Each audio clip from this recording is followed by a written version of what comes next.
The Vanishing Y Chromosome. Are men going extinct? Welcome back. I'm Adeline Atlas, 11-time published author, and this is the Depopulation series. Are we the last biological humans?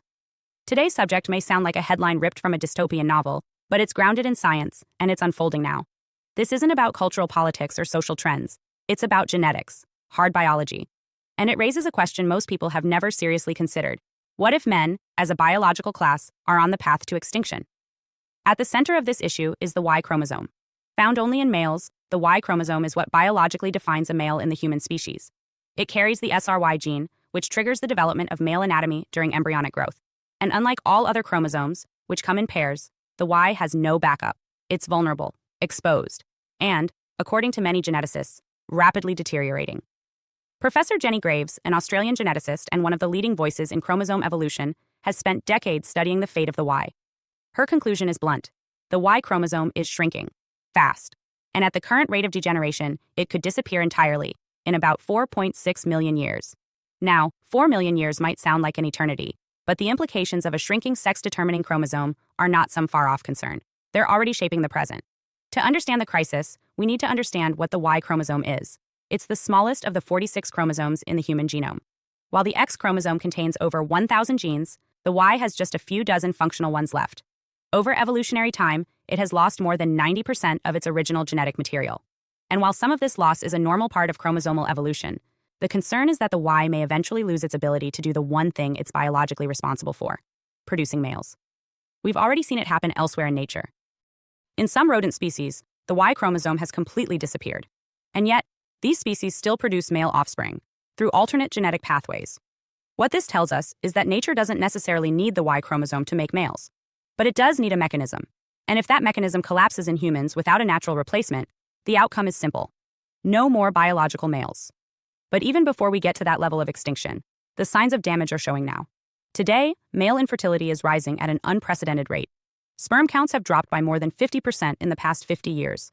Testicular dysgenesis syndrome, a condition marked by underdeveloped male reproductive organs, is increasing. Rates of testicular cancer and undescended testicles are on the rise globally. And testosterone levels in young men are falling every decade. These are not just random conditions, they're symptoms. Indicators that something is wrong with the biological infrastructure of maleness. And the cause isn't just genetic, it's environmental. We are surrounded by chemicals that interfere with hormone production, sexual differentiation, and epigenetic signaling. Phthalates, PFAS, and BPA, found in plastics, cosmetics, food packaging, and everyday products, act as endocrine disruptors. They don't just damage sperm, they alter the expression of genes involved in male development. They feminize male fetuses in utero. They shrink testicular size, and they derail the hormonal feedback loops that boys rely on during puberty to become biologically male adults. What makes this even more dangerous is that the damage doesn't always show up immediately. Many of these changes are epigenetic, meaning they affect how genes are expressed without changing the underlying DNA. A boy exposed in the womb may develop normally, but his sperm will carry altered gene expression, which he then passes to his sons. This is transgenerational damage.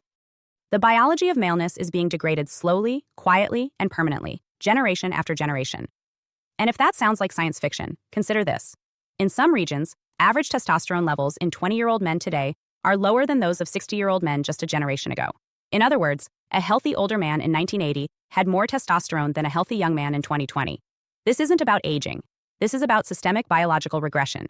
Now, let's address the obvious. Maleness is not just a function of chromosomes. It's social. It's hormonal. It's psychological. But it is also biological. And when that biology is eroded, everything built on top of it begins to shift. From identity to fertility to intergenerational legacy. So what happens if the Y chromosome really does disappear? Biologically speaking, there are a few possible scenarios. One is that science intervenes.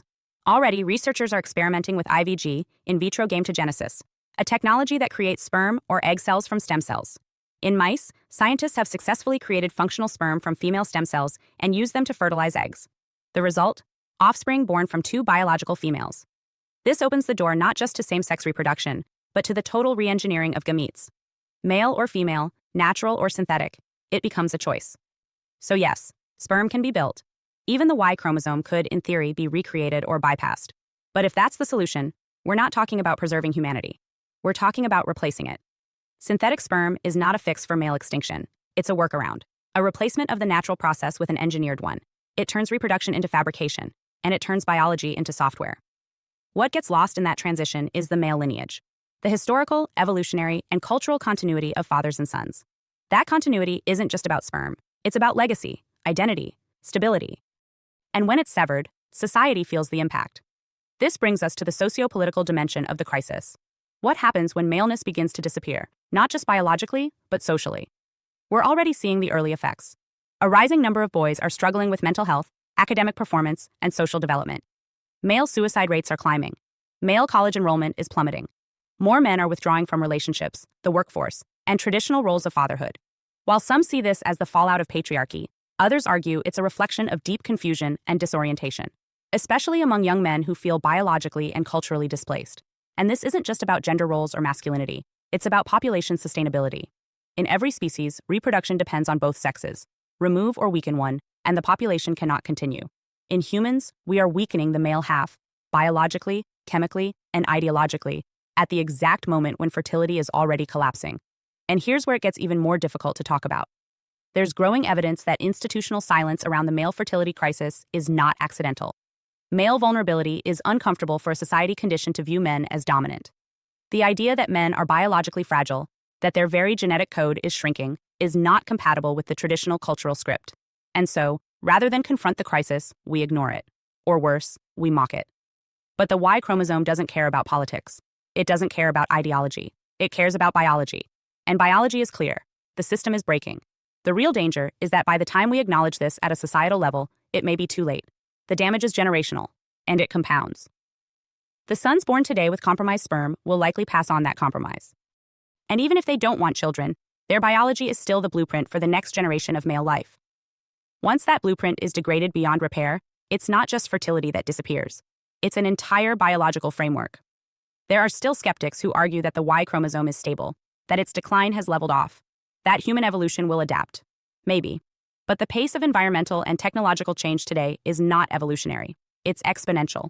We are not adapting through natural selection. We are intervening through artificial design.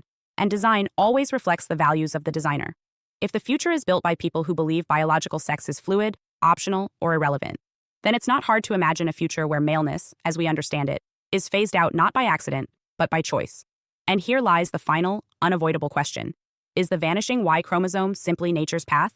Or is it being accelerated, perhaps even welcomed, by a society that no longer values its function? If men can be replaced by synthetic sperm, AI companions, and surrogate wombs, what happens to their role in society? In the family? In culture? And who decides what takes its place? Because if the answer is no one, then we're not just facing the extinction of a chromosome. We're facing the extinction of a legacy. The kind of legacy you don't get back once it's gone. We open this series with a question. Are we the last biological humans? As this video makes clear, that question has layers. It's not just about population.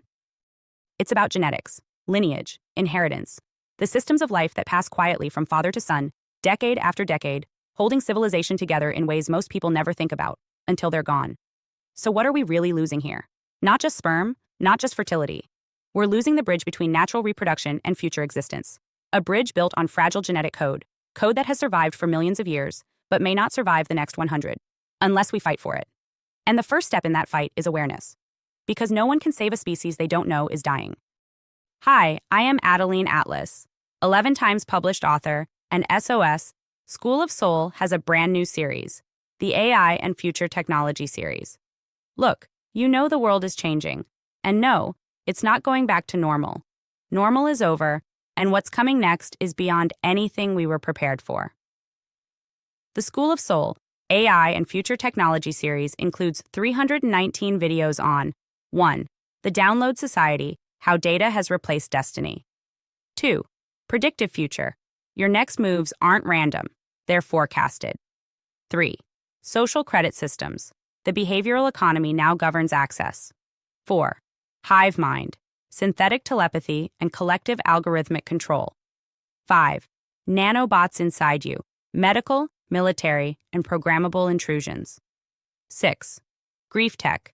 AI-fueled digital resurrection and simulated comfort. 7. Uploading your mind, consciousness transfer, and data-based identity. 8. Deep fakes plus AI clones, the replication of reality and identity theft. 9. Quantum humans, the merger of biology with quantum systems. 10.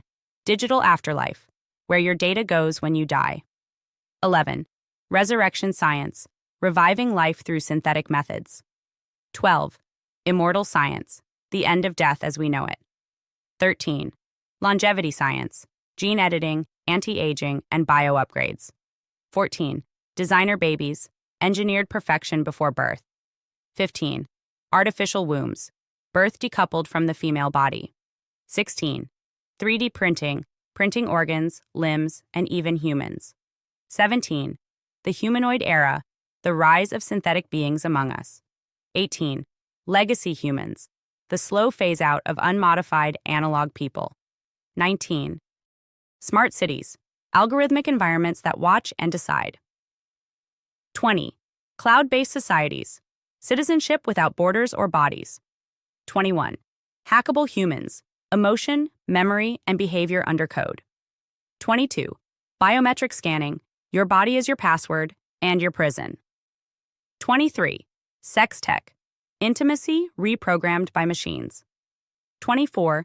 Extinction of gender, fluidity, deletion, and design of identity. Every topic is fully explored with real-world technologies, patents, case studies, ethical analysis, and future forecasts. These aren't someday discussions. This is already happening. Join the SOS School of Sos Vault to overstand the future before it's implemented on you.